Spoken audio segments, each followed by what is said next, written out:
Chapter 6 of the Science of Getting Rich by Valence D. Wattles. This LibriVox is in the public domain. Recording by Diana Moilinger. Chapter 6 How Riches Come to You.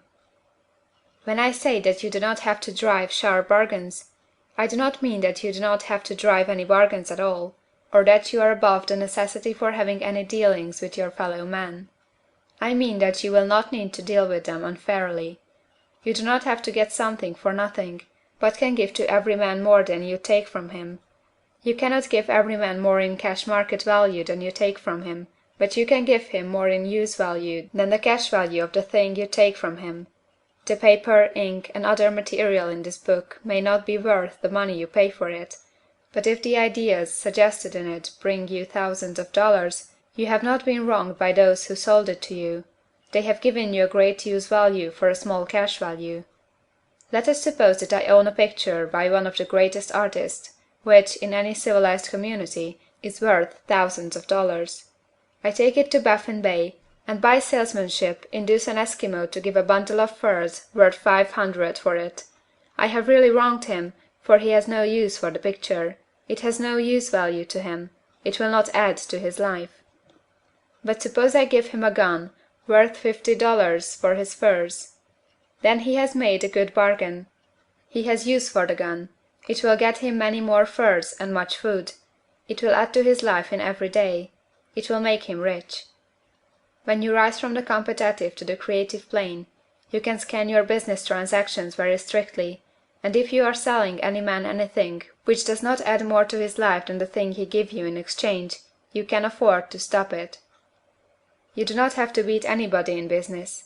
And if you are in a business which does beat people, get out of it at once. Give every man more in use value than you take from him in cash value. Then you are adding to the life of the world by every business transaction. If you have people working for you, you must take from them more cash value than you pay them in wages. But you can so organize your business that it will be filled with the principle of advancement, and so that each employee who wishes to do so may advance a little every day. You can make your business do for your employees what this book is doing for you. You can so conduct your business that it will be a sort of ladder, by which every employee who will take the trouble may climb to riches himself, and given the opportunity, if he will not do so, it is not your fault. And finally, because you are to cause the creation of your riches from formless substance which permeates all your environment, it does not follow that they are to take shape from the atmosphere and come into being before your eyes. If you want a sewing machine, for instance, I do not mean to tell you that you are to impress the thought of a sewing machine on thinking substance until the machine is formed without hands, in the room where you sit or elsewhere. But if you want a sewing machine, hold the mental image of it with the most positive certainty that it is being made, or is on its way to you. After once forming the thought, have the most absolute and unquestioning faith that a sewing machine is coming. Never think of it or speak of it in any other way than as being sure to arrive. Claim it as already yours. It will be brought to you by the power of the Supreme Intelligence acting upon the minds of men. If you live in Maine, it may be that a man will be brought from Texas or Japan to engage in some transaction which will result in your getting what you want. If so, the whole matter will be as much to that man's advantage as it is to yours.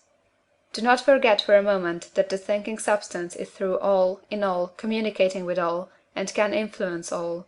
The desire of thinking substance for fuller life and better living has caused the creation of all the sewing machines already made, and it can cause the creation of millions more, and will, whenever men set it in motion by desire and faith, and by acting in a certain way.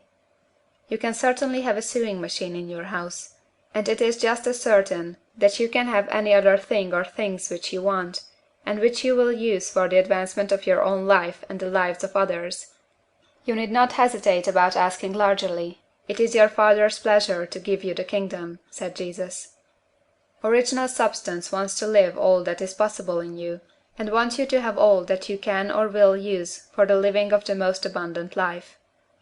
If you fix upon your consciousness the fact that the desire you feel for the possession of riches is one with the desire of omnipotence for more complete expression, your faith becomes invincible.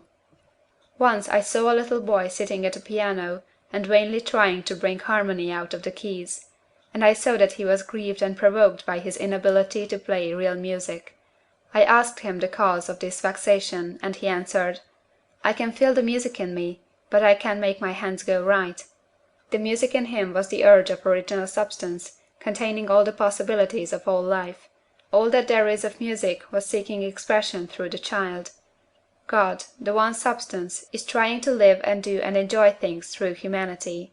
He is saying, "I want hands to build wonderful structures, to play divine harmonies, to paint glorious pictures. I want feet to run my errands, eyes to see my beauties, tongues to tell mighty truths, and to sing marvelous songs," and so on. All that there is of possibility is seeking expression through man. God wants those who can play music to have pianos and every other instrument, and to have the means to cultivate their talents to the fullest extent. He wants those who can appreciate beauty to be able to surround themselves with beautiful things. He wants those who can discern the truth to have every opportunity to travel and observe. He wants those who can appreciate dress to be beautifully clothed, and those who can appreciate good food to be luxuriously fed. He wants all these things, because it is himself that enjoys and appreciates them. It is God who wants to play, and sing, and enjoy beauty, and proclaim truth, and wear fine clothes, and eat good foods. It is God that worketh in you to will and to do, said Paul. The desire you feel for riches is the infinite seeking to express himself in you, as he sought to find expression in the little boy at the piano. So you need not hesitate to ask largely. Your part is to focalize and express the desire to God. This is a difficult point with most people. They retain something of the old idea that poverty and self-sacrifice are pleasing to God. They look upon poverty as a part of the plan, a necessity of nature. They have the idea that God has finished his work, and made all that he can make, and that the majority of men must stay poor, because there is not enough to go around. They hold so much to this erroneous thought that they feel ashamed to ask for wealth. They try not to want more than a very modest competence, just enough to make them fairly comfortable. I recall now a case of one student who was told that he must get in mind a clear picture of the things he desired, so that the creative thought of them might be impressed on formless substance. He was a very poor man, living in a rented house, and having only what he earned from day to day, and he could not grasp the fact that all wealth was his. So, after thinking the matter over, he decided that he might reasonably ask for a new rug on the floor of his best room and an anthracite coal stove to heat the house during the cold winter. Following the instructions given in this book, he obtained these things in a few months, and then it dawned upon him that he had not asked enough. He went through the house in which he lived, and planned all the improvements he would like to make in it. He mentally added a bay window here, a room there, until it was complete in his mind as his ideal home, and then he planned its furnishings. Holding the whole picture in his mind, he began living in the certain way, and moving toward what he wanted, and he owns the house now, and is rebuilding it after the form of his mental image, and now, with still larger faith, he is going on to get greater things. It has been unto him according to his faith, and it is so with you and with all of us. End of chapter 6.